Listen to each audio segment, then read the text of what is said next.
up, guys? Did I just figure out the mod of the year for the 350Z and the drifters? Maybe. Stay tuned. Oh, hey guys. All right, so something really cool I wanted to bring to you guys' attention. I don't know if it's been done before, but I just figured it out based off of the concept of what I'm doing with switching like G35 sedan parts, G37 sedan parts, same thing, into a 350Z. You know, we're going longer, all this kind of stuff. But something I figured out that might be really cool for the drift community. All right, let's go over here. So this is the stock subframe suspension cradle setup or whatever from the 350Z. So something I realized when measuring rotor to rotor, right? I'm not measuring hub to hub because it's a little hard to do with this. I mean, it's an extra 2 inches on either side basically, but let's just say for suspension purposes or whatever, let's just go rotor to rotor, right? All right, so this is roughly 58 inches. It's like 58 and a 16th, 58 and an 1/8, something like that, right? Let's just 58 and 1/8. Let's just say 58 for small measurements, right? So wheel to wheel, rotor to rotor, whatever, this is 58 inches. You know, you go ahead and add 2 inches on either side and you get like 62, right? But again, rotor to rotor, 58 inches on this. Check this out. Over here, this is the G35 sedan 2007, because that's what we're working with right now. This is the rear subframe cradle, all suspension components, right? It is a direct fitment into the 350Z, if you didn't already know. It literally slid right in and I can bolt it right in. Now, this is actually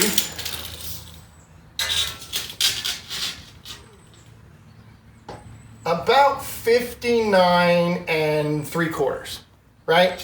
Now, again, for simple measurements and math and stuff like that, because I was going off of the top of that one and the bottom off of this one because I can't reach the top here. So basically, you know, it could be out a little bit because suspension measurements. So let's just say that's 58 inches from outside of rotor to outside of rotor, and this one is 59.5. That's 1.5 inches wider, right? With a direct bolt in. And here's some of the pros and cons, right? Some of the pros, I mean, your shock will bolt right up, right? It's a little further out, cantilever's just a hair, but so what? It'll still bolt up fine and everything will work good, right? But here's some of the benefits I think with this. It's a steel subframe over an aluminum subframe, right? So stronger, more rigid, it won't twist and move like the aluminum one was. And I know a lot of people crack their aluminum subframes. I would think the steel one would not crack, right? Here's the other thing. You can reinforce the steel. I know on some of the S chassis and stuff like that, there's a lot of subframe reinforcements and pieces like that. You could do this to this. I'm going with this steel subframe in this particular prototype car because I'm actually going to weld to it and weld on it and move some mounts around, right? Because I'm moving the whole thing back. But before I did that, before I cut the back mounts out of this, I wanted to fit this and make sure that it was a direct bolt in. It is, totally is, right? You get the biggest brakes automatically with the better calipers, which aren't on here right now, but you know the sedan has the biggest brakes and calipers, especially the Sport. This comes out of the Sport, right? So you get these giant rotors. Ignore the spacers. These are for my fitment of the body. These will not be on the original or the final product, but these are here just for fitment. But anyway, bigger brakes, bigger calipers in the rear, steel subframe, more rigid, 1/2 inch wider overall, right? So 3/4 on both sides. What are some of the other benefits? Oh, check this out. Look where this arm mount is, right? On the Z, this is up under here, as we all know, and you have to drop the subframe to actually get this out. A lot of guys will notch this out or move this or something to gain access, but it's such a pain to get into there. So that bolt being right there, let's say if you're in an accident or a wreck and drifting and stuff like that, and you need to change this arm super quickly, look what you have access to now. It's a shorter arm, yes, but same deal, right? Okay, so subframes, direct bolt in and out, right? The diffs, okay? So here's the other thing. In the G35 sedan, right? The hubs. I know I have the spacers in the way. If you can see down in there. So you know the splines in there on the G35 sedan are bigger. So it's bigger, which means the half shafts are bigger diameter, which means they're stronger. Now, I know what you're thinking. What about the diff? The diff is the big question here, right? So I'm going with the G35 sedan diff because I have the motor and the drive shaft and I'm lengthening all that, right? But the diffs are direct bolt-ins. And the diffs, I did do this. I took a half shaft from the sedan and I mated it with the stock 350Z differential, right? They'll bolt right up, right? And since you're using nut and bolt on the Z, and it's a threaded on the G35 sedan, same bolts. They will work, right? So the theory is the only thing unknown here at this particular time, right?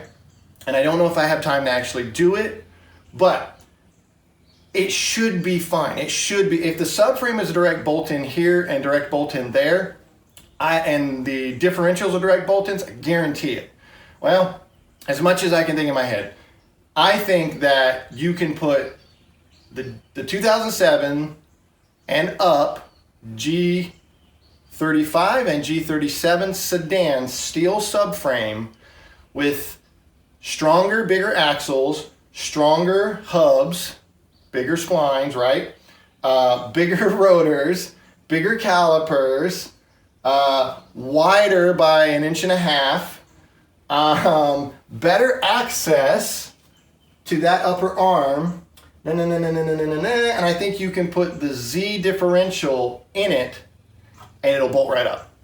And it'll be more rigid, stronger, all this kind of stuff. The other thing is you can switch the sway bars over too, same mounting point.